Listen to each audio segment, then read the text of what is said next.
Hi hello friends, welcome back to ಕಥಾಹಂದ್ರ.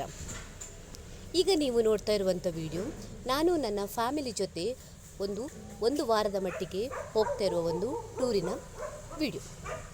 ನಾನು ಎಲ್ಲಿ ಹೋಗ್ತಿದ್ದೇನೆ ಅಂತ ಈ ವಿಡಿಯೋದ ಕೊನೆಯಲ್ಲಿ ನಿಮಗೆ ಗೊತ್ತಾಗ್ತಿದೆ. ನಾನು ಬೆಳಿಗ್ಗೆ 6 ಗಂಟೆಗೇ ಎದ್ದೆ. ನನಗೆ ಮತ್ತು ನನ್ನ ಹಸ್ಬೆಂಡಿಗೆ 2 ಕಪ್ಪು ಟೀ ಮಾಡಿದೆ. ಅದೇ ರೀತಿ ನಾವು ಟ್ರೈನಲ್ಲಿ ಹೋಗ್ತಿರುವಾಗ ಮಧ್ಯಾಹ್ನ ನಮಗೆ ಊಟಕ್ಕೆ ಏನಾದರೂ ಬೇಕಲ್ಲ ಅಂತೇಳಿ ನಾನು ದೋಸೆ ಮತ್ತು ಚಿಕನ್ ಸಾರನ್ನು ಬಿಸಿ ಮಾಡಿಕೊಂಡು ಪಾರ್ಸಲ್ ಮಾಡಿಕೊಂಡೆ. ಹಾಗೆ ಮತ್ತು ಮುಂದೆ ನಾವು ಹೋಗ್ತಾ ಮಧ್ಯದಲ್ಲಿ ಸ್ವಲ್ಪ ಡ್ರಿಂಕ್ಸ್ ಎಲ್ಲ ತೊಗೊಂಡ್ವಿ. ನಾವು ಕೂಲ್ ಡ್ರಿಂಕ್ಸ್ ಎಲ್ಲ ತೊಗೊಂಡ್ವಿ. ಸೊ ನಾನು ಒಂದೇ ಬ್ಯಾಗನ್ನು ತೊಗೊಂಡಿದ್ದೆ. ಒಂದು ವಾರದ ಮಟ್ಟಿಗೆ ಮಾತ್ರ ಹೋಗ್ತಿದ್ದೇನೆ. ಇದು ನನ್ನ ಮತ್ತು ಮಗಳದ್ದು ಬ್ಯಾಗ್ ಇತ್ತು. ಸೊ ಹಸ್ಬೆಂಡಿಗೆ ಬಾಯ್ ಹೇಳಿದೆ. ಸೊ ರೈಲ್ವೆ ಸ್ಟೇಷನಲ್ಲಿ ನನ್ನ ಫ್ಯಾಮಿಲಿಯನ್ನೆಲ್ಲ ಮೀಟ್ ಆಗಿದ್ವಿ. ನಾವು ರೈಲಲ್ಲಿ ಆಟ ಆಡಿಕೊಂಡು ತಿಂದ್ಕೊಂಡೆಲ್ಲ ಹೋದ್ವಿ. ಸೊ ಈಗ ಮಧ್ಯಾಹ್ನ ಊಟ ಮಾಡಿದ್ವಿ. ಕೊನೆಗೆ ಅಂತೂ ನಮ್ಮ Bangalore railway station Yeshwantpur station ಬಂತು.